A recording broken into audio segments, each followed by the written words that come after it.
33 سگے مدینہ محمد الیاس عطار قادری رضوی عرفیانو کی جانب سے السلام علیکم ورحمۃ اللہ وبرکاتہ۔ مجھے یہ افسوسناک خبر ملی کہ حاجی عبد المنان کے فرزند اور سلمان احمد کے بھائی جان اور عارفین اور حیدر علی کے والد محترم میجر طلحہ عطاری میں ہیلی کاپٹر گرنے کے بعد 3 محرم شریف 1444 سن ہجری مطابق 2 اگست 2022 کو تقریباً 32 سال کی عمر میں بلوچستان میں شہادت کا جام پی لیا۔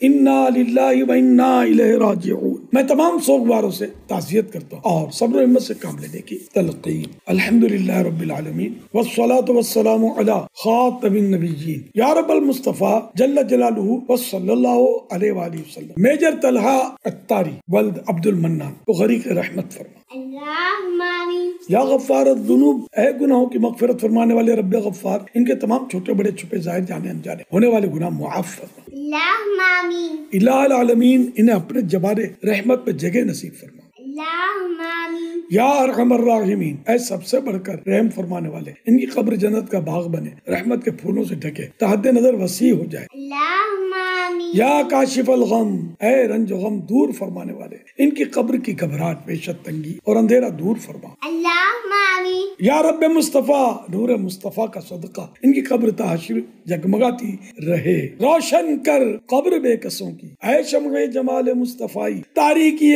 گور سے بچانا، اے شمع جمال مصطفی صلی اللہ علیہ وآلہ وسلم۔ یا غفار الذنوب، اے گناہوں کی مغفرت فرمانے والے، مرحوم کو بے حساب مغفرت سے مشرف فرما کر انہیں جنت الفردوس میں اپنے پیارے پیارے آخری نبی مکی مدنی محمد عربی صلی اللہ علیہ وآلہ وسلم کا پڑوسی بنا۔ اللہم آمین۔ یا اللہ پاک تمام سوگواروں کو صبر جمیل اور صبر جمیل پر اجر جزیل مرحمت فرما۔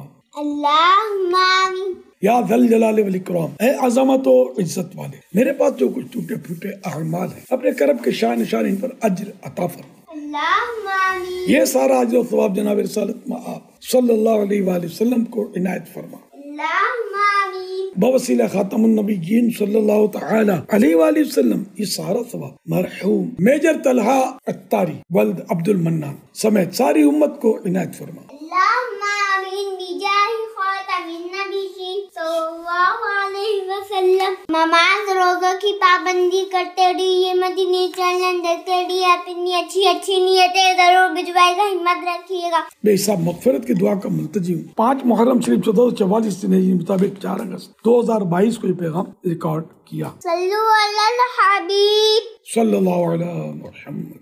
اب جو بقیہ پیغام پیش کیا جائے گا وہ امیر اہل سنت کی آواز میں پہلے سے ریکارڈ شدہ ہے۔ تمام سوگوار صبر و ہمت سے کام لیں، اللہ رب العزت کی رحمت سے مایوس نہ ہو، اللہ کریم کی رضا پر راضی رہیں۔ سب نے دنیا سے جانا ہے، جی ہاں اپنی بھی عنقریب باری آنی ہے، موت آنی ہی آنی ہے، جانی ہے۔ کوئی بھی یہاں ہمیشہ رہنے کے لیے نہیں آیا۔ جانے والے کے لیے خوب دعائیں مغفرت کی جائے، اس والے ثواب کیا جائے، ہو سکے تو صدقہ جاریہ کے کام کیے جائے، مگر بے صبری ہرگز نہ کی جائے کہ بے صبری کرنے سے جانے والے نے پلٹ کر کہاں آنا ہوتا ہے۔ الٹا صبر کے ذریعے ہاتھ آنے والا جنت کا خزانہ ہاتھوں سے جاتا رہتا ہے۔ یہ صبر تو خزانہ ہے جنت عاشقو، عاشق کے لب پہ شکوہ کبھی بھی نہ آ سکے۔ یہ یاد رہے کہ میت پر نوحہ بھی نہ کیا جائے، کیونکہ نوحہ یعنی میت کی خوبیاں بڑھا چڑھا کر بیان کر کے آواز سے رونا، اسے بیان بھی کہتے ہیں، یہ حرام ہے۔ دیکھیے بہار شریعت جلد اول پیج نمبر 854۔ ڈامر اور خارش کے کرتے، رسول کریم صلی اللہ علیہ وآلہ وسلم کا ارشاد عظیم ہے، نوحہ کرنے والی نے اگر مرنے سے پہلے توبہ نہ کی تو قیامت کے دن اس طرح کھڑی کی جائے گی کہ اس پر ایک کرتا قطران یعنی ڈامر کا ہوگا اور ایک کرتا جرب یعنی کھجلی کا۔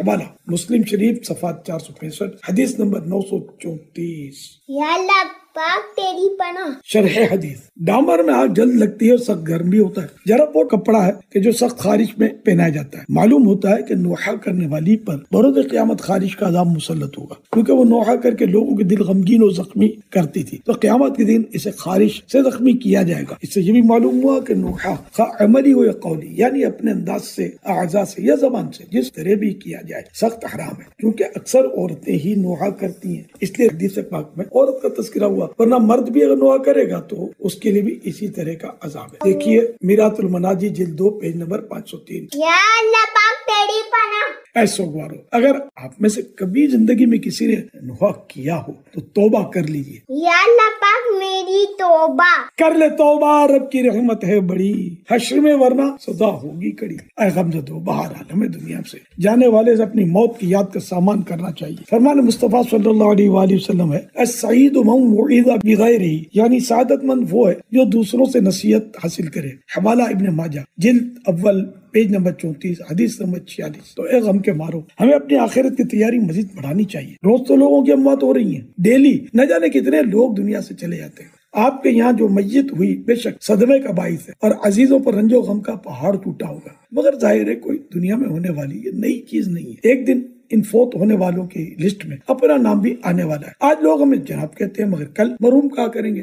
آج جن خواتین کو محترمہ کہا جاتا ہے، کل انہیں مرحومہ کہہ کر پکارا جائے گا۔ ہاں مرتے جاتے ہیں ہزاروں آدمی، عاقل و نادان آخر موت ہے، یعنی عقل مند بھی مر رہے ہیں، نادان و ناسمجھ بھی موت کے گھاٹ اتر رہے ہیں۔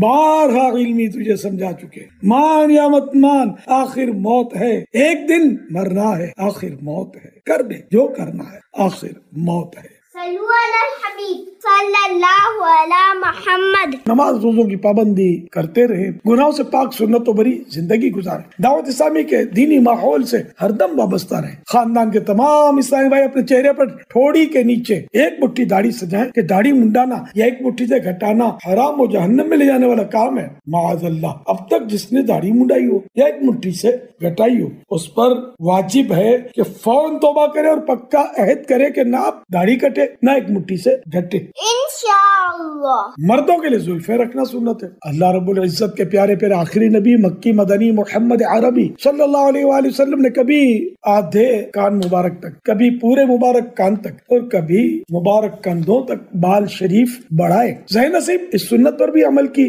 سعادت نصیب ہو جائے۔ یاد رہے، مرد کے لیے بالوں کو اتنا بڑھانا کہ کندھوں سے نیچے پہنچ جائے حرام و گناہ ہے، جبکہ عورت کے لیے بالوں کو کاٹ کر کندھوں سے اوپر کر لینا حرام اور گناہ ہے۔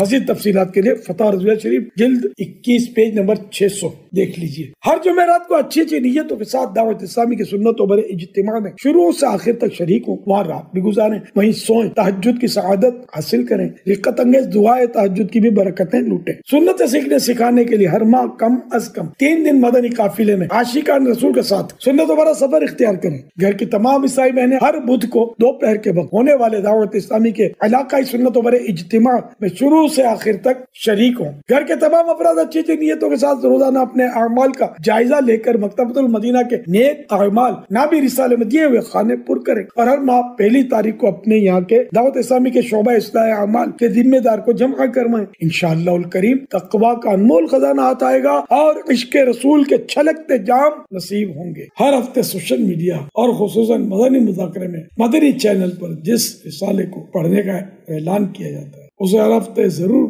پڑھ یا سن لیا کریں۔ دعوت اسلامی کے اکلوتے معنی میں فیضان مدینہ یہ اگر بکنگ نہ کروائی ہو تو 12 ماہ کے لیے کروا لیجیے اور عمر بھر یہ سلسلہ جاری رکھیے اور پڑھتے بھی رہیے۔ معلومات کا ڈھیروں ڈھیر خزانہ آتا ہے گا انشاءاللہ الکریم۔ اور مزید کم از کم ایک فرد کو 12 ماہ کے لیے ماہنامہ فیضان مدینہ کی بکنگ کروانے کے لیے تیار کیجیے اور ثواب کے حقدار بنیے۔ ہو سکے تو اس سال ثواب کے لیے 2500 روپے یا زیادہ کے دینی رسائل مکتبۃ المدینہ سے خرید کر تقسیم کر دیجیے۔ ذہن نصیب مرحوم کے اصالہ ثواب کے لیے اللہ رب العزت کے دیے ہوئے مال میں سے مسجد بنا دیجیے یا مسجد کی تعمیر میں حصہ ہی لے لیجیے۔ مسجد بنانے کی فضیلت تو دیکھیے، بخاری شریف حدیث نمبر 450، فرمان مصطفیٰ صلی اللہ علیہ وآلہ وسلم، جو اللہ پاک کی رضا کے لیے مسجد بنائے گا اللہ پاک اس کے لیے جنت میں گھر بنائے گا۔ سبحان اللہ، ماشاء اللہ، صلو علی الحبیب صلی اللہ علیہ محمد۔